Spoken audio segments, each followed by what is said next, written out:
children are being torn from the arms of their mothers. This is a marketing campaign. Mr. Reagan. All right, I don't feel that bad for the immigrants. And you might say, well, that's heartless. I'm not completely unsympathetic. I don't think it's an ideal situation. But if I'm thinking about it like this, right? Let's say my parents decided that they were going to take me to England or Germany or something like that. And at the border, the authorities said, you know what, kid, we're not exactly sure about your legal status. We're going to send you to live with your grandparents for a couple of weeks, and then we're going to reunite you with your parents. I'd actually be fine with that. Not only would I be fine, but I'd probably have a lot of fun. I would be away from my parents for a couple of weeks and could misbehave maybe a little bit. So what's going on? Why are people throwing such a fit about this? This is a marketing campaign, all right? So the left is brilliant at marketing. And I've said this before in other videos, it's a lot more difficult to promote a bad idea than a good idea. When it comes to immigration, securing our borders is a good idea. Obviously, I mean, on the face of it, it's a good idea. We want to keep out criminals and terrorists. Okay, very good idea. The idea that anybody should just leave their door open and let any stranger come in and sleep in their kid's bed, that is a horrible idea. So to sell that idea, you need a marketing campaign. And who is brilliant at marketing campaigns? Democrats. They've had so many bad ideas that it has been necessary for them to develop sophisticated techniques to create an emotional response in people to like their ideas. And one of the most brilliant tactics the left uses, and they use it a lot, is marching out children. But what about the children? You can see a very early example of this in the LBJ campaign ad, where they have the little girl with the daisies, and then there's a nuclear explosion, and he's like, if Barry Goldwater gets elected president, little girls are going to die in a nuclear holocaust. 1, 2, 3, 4, 5, 7, 6, 8, 9, 10, 9, 8, 7, 6, 5, 4, 3, 2, 1, 0. These are the stakes. To make a world in which all of God's children can live, or to go into the dark. We must either love each other or we must die. Vote for President Johnson on November 3rd. The stakes are too high for you to stay home. You see it with a lot of, like, feminist campaigns. I'm not some pretty f***ing helpless princess in distress. I'm pretty f***ing powerful. Women are paid 23% less than men for the exact same f***ing work. Pay up, motherfucker! I shouldn't need a penis to get paid. So you think it's bad to be a girl? F*** that sexist shit. You see it constantly with the school shooting thing. What sick f***ers are out there that want to continue to sell more guns, murder more children, and honestly just get reelected? What type of person are you when you want to see more f***ing money than children's lives? What type of person does that? And then here we see it again. People on the right are heartless and horrible because children are getting pulled away from their families. If you exclusively know about this scenario from the posts I'm seeing on Facebook, you would think that we're in Nazi Germany and the immigrants are getting off the train and we're saying, parents go this way, kids go this way, and we're saying to the kids, don't worry, kid, you're going to see your parent real soon, and then we're throwing them in gas chambers. Now they're being marched away to showers, being told they are, just like the Nazis had said that they were taking people to showers and then they never came back. Donald Trump increasingly looks like Hitler in Nazi Germany. They are the tactics that have been used through history by the worst purveyors of pure evil, including slave traders, including Nazis, including terrorists. Well, the images suggest those of concentration camps, families being cut apart. The Trump administration's policy, which is now resulting in child internment camps. That's what I said, child internment camps. We are not throwing them in gas chambers. There's no Holocaust going on. Yes, the kids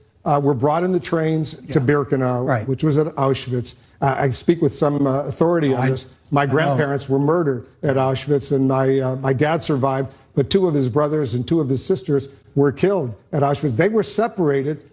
They weren't separated to go to some other facility. They were separated to die. When we tell the kids, you're going to see your parents real soon, That's true. They will see their parents real soon. The parents have a choice in the matter. It's nothing to do with conservatives that these kids are being taken away from their parents. There was a decision made by the Ninth Circuit Court, leftist court, in July of 2016 that basically said children are not allowed to be detained.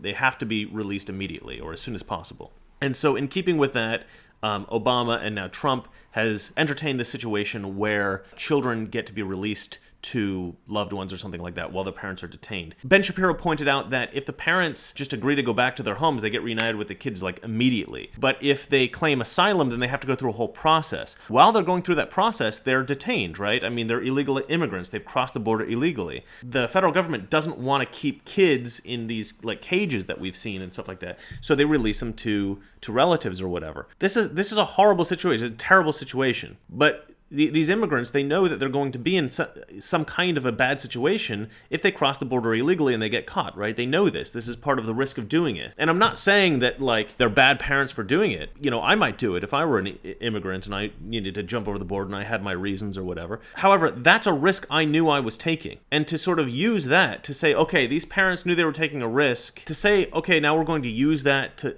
vilify the president is totally disingenuous. This is not just a President Trump thing. This is not just a right-wing thing, all right? This is something that the left, the Ninth Circuit Court on the left, that they instated this situation. And their intentions were good, right? They wanted to keep kids from being detained by the government. Fine. But I think that there was a kind of more nefarious reason why they made this decision. I think that they did want to encourage immigration officials to release the parents of kids so that they wouldn't have to separate them. Immigration officials always had this sort of discretion to do that, and they would just release people into the general public. Well, that is actually kind of an outrageous thing. It's sort of a dereliction of duty, right? Because they've just decided that because this is kind of a bad situation, we're just gonna not do our jobs. And that's awful, because what that does is that encourages more people to come. In fact, it specifically encourages families to come and illegally immigrate.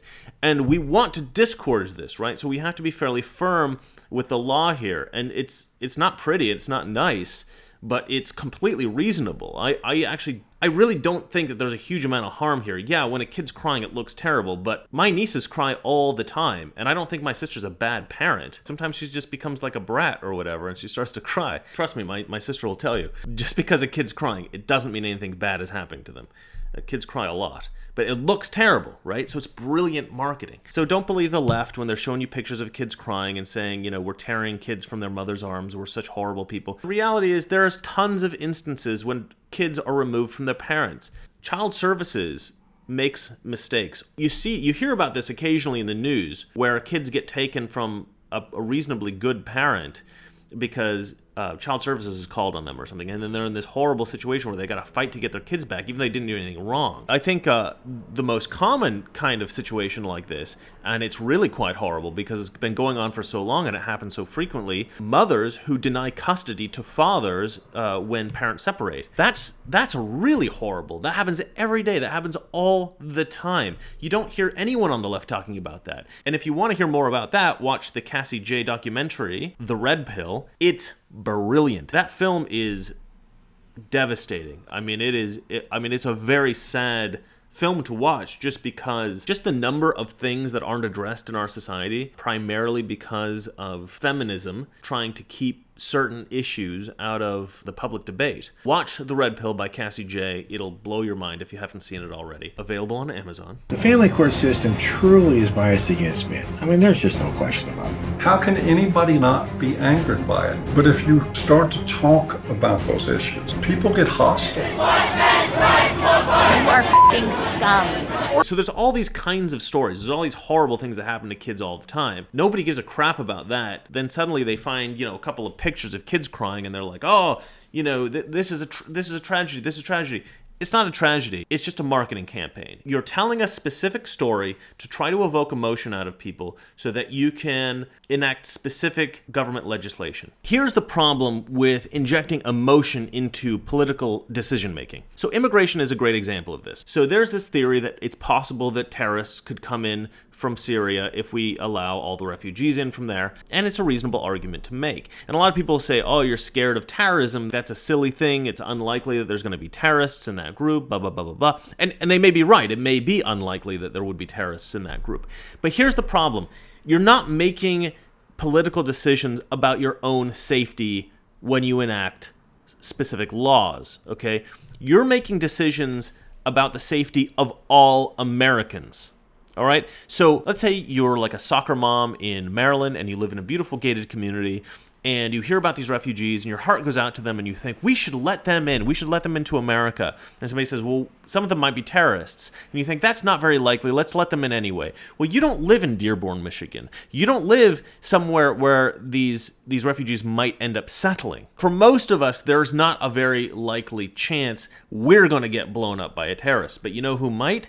Some random little girl somewhere. The question is, are you willing to sacrifice the life of that little girl because you want to feel good about yourself that you in some way contributed to the comfort and well-being of these refugees? Or do you want to maybe look for another solution which doesn't endanger Americans that also helps those refugees? Politics must be considered dispassionately, right? Creating laws cannot be considered emotionally, because then we make decisions that don't necessarily help the most people or do the most good. They're things that just make us feel good, and those things aren't always the right thing to do. So logic, reason, not emotion, right? You've got to take emotion out of the equation. That's not to say that you shouldn't be compassionate. I actually had a debate about this with a buddy of mine back home, and I kept telling him we should not inject emotion into politics, we should be dispassionate. And he wrote me this huge essay back about how you should be compassionate. And I just wrote him back one simple sentence. You can have compassion without emotion. Reason and logic, I believe, are more compassionate than acting on emotion. That's what I think. I genuinely think that. So we need rational people in office, not emotional people. I do like children. I don't want anybody to be torn away from their parents. But that's the situation in law. That's not what Trump wants to happen. I mean, we're just being ridiculous by blaming specific politicians for this. If anybody should be blamed, it's the Ninth Circuit Court. So find out who those judges are and blame them. That's it for me. I've created a Patreon because I've yet to be monetized by YouTube. I don't know if that's ever going to happen, but I would prefer to do more in-depth videos where I can do a lot of research and then I can provide a lot of data that maybe people don't have easy access to. And I'd like to just generally spend a little bit more time doing this and less time doing everything else. My main focus is to try to convince people that conservatives aren't evil. Conservatives are trying to make the world a better place. The problem in the past several decades, people tend to ignore conservative ideas because they just label conservatives as racist, evil, bigoted, right? I'm trying to show that they're not racist, they're not evil, they're not bigoted. So if you want to make the world a better place, you don't have to be a leftist, you don't have to be a Democrat and just buy into this idea that, you know, the welfare state is the way to go, government is the way to go. I'm trying to show that there are other paths that are just as compassionate, that I think are superior. I do want to help change the world. I don't know if I can do it, but the more viewers I get, I think the more likely it is. So if you want me to keep making videos like this, maybe better videos, maybe grow this channel, donate to my Patreon. If you don't have any money, don't do that. I know what it's like to be broke. I don't want other people who are broke to be donating to me. It's mind-boggling to me that I have people who are consistently watching these videos and like them. To me, that's actually, I'm like eternally grateful for that. So hopefully you guys are getting something out of this. So if you like this video, hit the like button. If you want to see more videos like this, please subscribe. And if you hate me, look, I'm sorry. I'm trying to lose weight. I'll get there. I don't like running is the problem. Have a good night. Our objective is only to establish a reasonable, fair, orderly, and secure system of immigration into this country. Future generations of Americans will be thankful for our efforts to humanely regain control of our borders and thereby preserve the value of one of the most sacred possessions of our people, American citizenship.